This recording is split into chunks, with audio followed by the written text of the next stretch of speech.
The Grizzly Bear is known for its unrivaled strength, and this warrior possesses the new hardest hitting weapon post DLC, and will carry you to victory by pancaking everything he finds. Now, the Anvil hammer is an interesting weapon. If you would go all out and have max levels in every stat, it becomes the hardest hitting weapon in the entire game, due to its 4-way scaling with 4 different stats. However, the number of players that would have such a high level character is obviously going to be sparse, but you don't actually need to go that high to get a really high attack rating going. The reason for that is because you might mistakenly think that the weapon only scales really well with strength, giving it gets a B in strength and a D in faith and an E for intelligence and dexterity. Now, for intelligence and dexterity, it is true. The scaling is not worth to invest levels in those stats at lower levels, so you just want to go at the absolute minimum going there and just get the requirements. For faith, however, it's a different story. I've tested out that even with faith descaling, you still get approximately 3 AR added per level on a +10 anvil hammer, which approximates the on average 3 AR added per level from strength.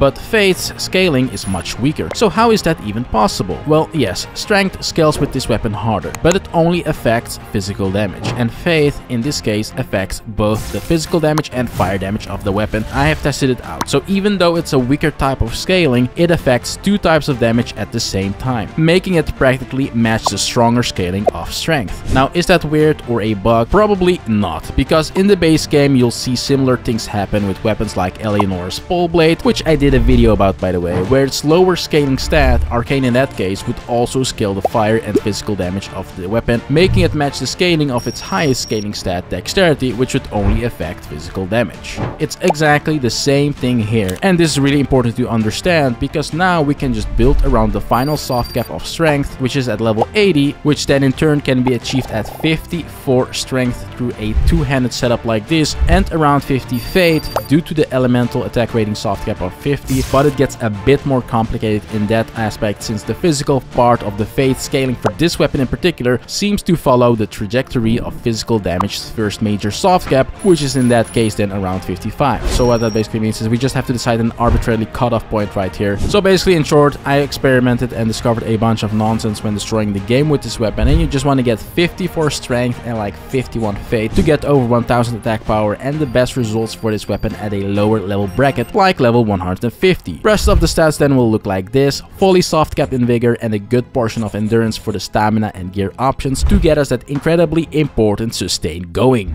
Now, the weapon isn't just good for its damage, but rather a combination of its damage, its poise damage that allows you to stance break enemies extremely fast, and its Ash of War that deals both amazing damage and poise damage yet again. Combining the different elements sets up an infinite, very hard-hitting stance breaking loop pretty much, hence why for this build we run 2 of the new DLC talismans. The two-handed sword talisman, which increases our damage output just for merely two-handing weapons, it's a nice little gift which we're definitely going to do, and the Blade of Mercy, which increases our damage with 20% every time we get a critical hit for 20 seconds. And with this setup we're pretty much going to get a lot of those juicy crits, so we pretty much have that 20% extra damage guaranteed. Then we supplement those 2 talismans with 2 sustain related talismans to allow us to trade and tank: the Dragon Crest Great Talisman first of all for that 20% physical damage reduction, and the Great George Arsenal. The latter mostly because the Anvil hammer weighs a lot, and the talisman provides us the option to still wield a 51 poise armor set to resist getting staggered out of our attacks, with great defenses on top of that, on top of the absolute unit in our hands, while maintaining a medium equip load and allowing our attrition based playstyle. Now, for the DLC talismans, you can get the Blade of Mercy talisman early on in the DLC zone actually, but the two-handed sword talisman is obtained after quite some progression. So till you get that, either use the Shard of Alexander or the Claw talisman from the base game. Both are going to be excellent alternatives. And why, you ask? Well, see, the weapon has an Ash of War that goes by the name of Smithing Art Spears that is actually extremely good. Here versus Malenia, you can see how spammable this Ash of War is and how much hyper armor it gives you while you're spamming it. And even though you're wielding this colossal weapon that weighs more than a whale, the Ash of War makes you swing your weapon like it's made out of feathers, giving you a lot of momentum. Then the Ash of War Smithing Art Spears, say that 10 times, also has great poise damage, so you stance break your enemies quite fast with it, actually really fast, and that means you get that juicy 20% extra damage right off the bat, in addition to obviously the damage and control you get from critically hitting your enemies. As you see, the overall damage and control you get with this Ash of War, just with spamming this Ash of War, gets ridiculous real fast, and that's just one element of the build. The Ash of War has up to 3 instances of hits if you're casting it right on top of your enemy, but you can cast it preemptively too, so it can still hit even if your enemy isn't near you yet. This is a huge benefit in our favor with how fast-paced and mobile some of the bosses get. But it's not just its Ash of War either. The jump attacks then. They can stance break enemies extremely fast. It can literally just be 2 jump attacks to get the stance break going, giving you a lot of momentum in combat, giving us the possibility for a critical hit pretty much right away, increasing our damage. The jump attacks come out fast too, so it supplements the already powerful Ash of War as well as the normal moveset of the weapon, as it broadens the number of use cases in how you want to build your poise damage on your enemies for that stance breaking. Basically just a lot of extra flexibility with these great jump attacks. And of course, aside from the jump attacks, the normal and charge attacks are really nice too with this weapon, especially the charged attacks since they hit so hard, but you won't always have the room to get them off. And that's where the other 2 types of attacks and weapon skills that we just talked about come into play. But if you get the charged attacks, well, it builds a tremendous amount of poise damage in one go, and also of course is going to hit absolutely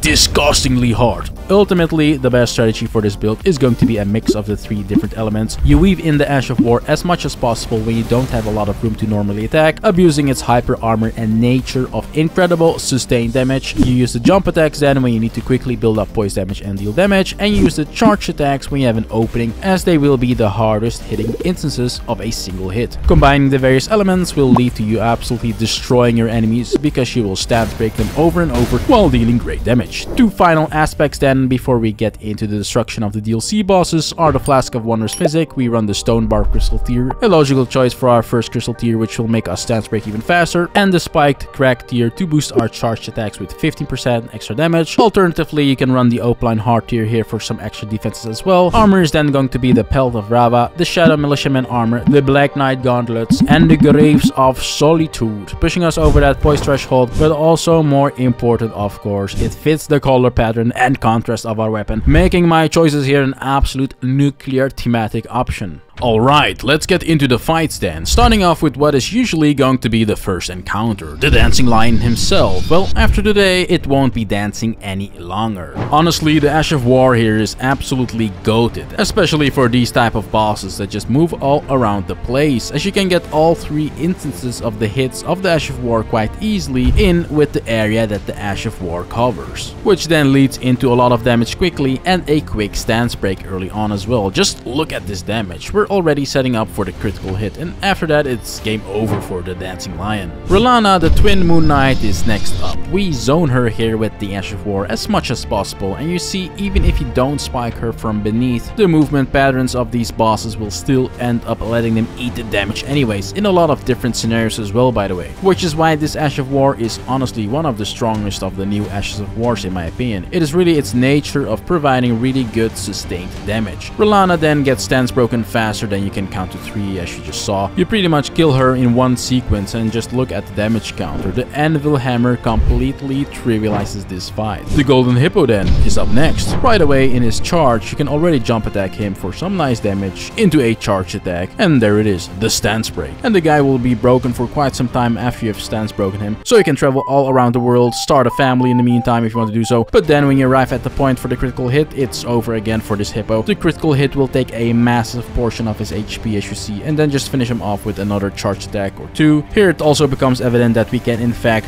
poise through some attacks due to our setup. As you see with the second charge attack, we're basically just ignoring his spell and then hitting him for a very quick kill. Mesmer is next up. Right away, get to work by utilizing the Ash of War for a quick stance break and a lot of damage. And by the time you know it, our snake guy has already fallen down on his knees begging for mercy. We don't give him that though. No, we go for the critical hit into the charge attack here. And as you see, look at the damage counter, it's rising faster than present day inflation. Mesmer gets completely dwarfed in phase 1 here with the Anvil Hammer, which is ironic since he has actually quite some resistance to fire as well. But this proves my point yet again, that it's not just about damage, but also the poise damage and utility of the weapon that makes it so good. In phase 2, you can then start off a charge attack, and ultimately it should be like 2 more charge attacks and maybe a jump attack for the style points woven in total to finish him off. After Mesmer, it's then time for the one and only Horseman, the commander himself, and apparently this guy isn't really winning a lot of popularity contests. We have to stance break this guy as fast as possible with the amount of abuse that he's enforcing upon the donkey that he's riding. The poor thing can't even breathe, but as you see with our little, very big hammer, we already get rid of like 80% of his HP bar just moments after he charged onto us with such confidence. It's really just payback. But then after he starts doing shrooms and goes on his purple trip, pretty much you just want to run away and get your horse and show who's the real Horseman right here. Come back in with a mounted charge attack right up the bum, and you see we also have damage when we fight mounted. Then jump, attack, and done. The Putrescence Knight then, oh boy, do I have something for you with this build for this fight. All these guys charge at you when they enter the fight, right? Which is ironic since we're actually the kings of charging. Charging attacks, that is. Utilizing said attacks makes sure that within mere seconds we have already stance broken this weird looking cow on a horse baited in donut glaze. The critical hit then does so much damage, it just feels too good to get it all in. Water drips emoji all over my screen, and then finally another charge attack to end this fight. Let's just call it complete domination. We have this random invader too that made the cut, I don't know why, but here is his 3 seconds of fame. Say hi to the camera, and then he tanks an anvil hammer right to the skull, and no one will survive that. Next up is the big finger ting boss, the fingering fingers of fingers themselves. 2 hits, and you know what word I'm searching for right now? Stance a break. You can do a nasty combo of charge attacks into the critical hit into even more charge attacks, as this guy is yeah, pretty big and you can't really miss his body, but you get the hardest hits if you aim for its center, so definitely do that. It's the weird blob thing with yeah, even more fingers, so make sure to focus on that with your toy to make sure this guy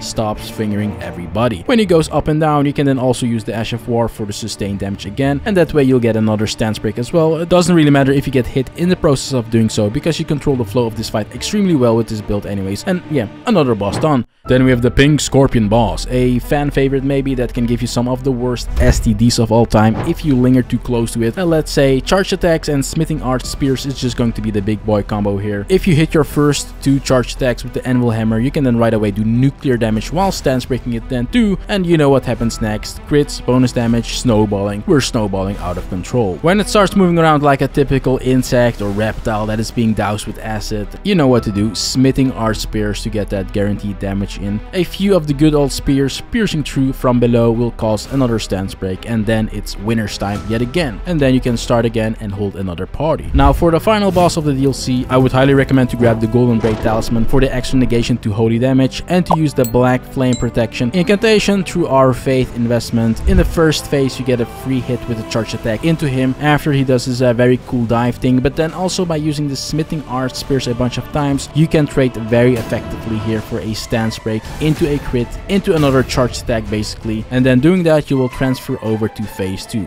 Now phase 2, you know, I'm just gonna say good luck. If you can see through the visual clutter and abundance of Super Saiyan anime effects, then you can obviously anvil hammer him through a mixture of your moveset and Ash of War. Best tip I can give you is dodge, but also to trade wherever needed with your Ash of War. The sustained damage is really good here, and you just chuck potions after that, because remember, it's a war of attrition. With the Ash of War you can then chip away several thousands of HP in one go, then use your charge attacks when he's recovering from one of his attacks. You can probably get at least 2 stance breaks going in phase 2, I would say. I only got 1. It's really just a matter of how you sequence your poise damage, and if you get the room to actually sequence it quickly, but if you do so, then you can definitely get multiple critical hits going. I got the first one quite late in this phase, but when you do so, it is a huge moment of tranquility and mental recovery. And after this fight, yeah, you have done it. You have done it with the anvil hammer. Bruh. And as you see, the anvil hammer is peak gaming. Just look at the aesthetic of this thing, and that on its own should sell you the weapon. It's also like a cool alternative to the mage build that I made in my last video, from sorceries and magic to the ultimate new bonk weapon. By the way, I censored all the clips in that video due to preventing spoilers, but as you can see here right now, the uncensored version of those clips, that build completely wrecks too. So the variety in builds for Shadow of the Erdtree is starting to ramp up, but this build will follow up very well to the strength builds that I made for the base game, like the ones revolving around the Giant Crusher. So if you're stuck in the base game, I'll put some strength builds in the description for you, but let's not digress too much. With that, we have come to the conclusion of our anvil hammer build and the playstyle that I've made for it. With our Faith investment, you can also technically run a bunch of incantations if you want, but I have some cool Faith builds coming soon for that. So I like to use this weapon as a pure strength option really, where the Faith investment is essentially used as a crypto strength buffer to get huge AR going at lower levels. That being said, Faith does give us the option option to use a bunch of useful offensive and defensive buffs like Golden Vow, Flame Grant Me Strength, Black Flame Protection, and more. And if you want to know more about all that stuff and just how to get a better experience in Shadow of the Erdtree, watch my 12 mistakes to avoid right now video as well to be fully up to date on that. Also, I actually go into an alternative for this setup in that video too, revolving around deflecting, which is actually a really busted playstyle as well. So go ahead and watch that video and my mage video right now too.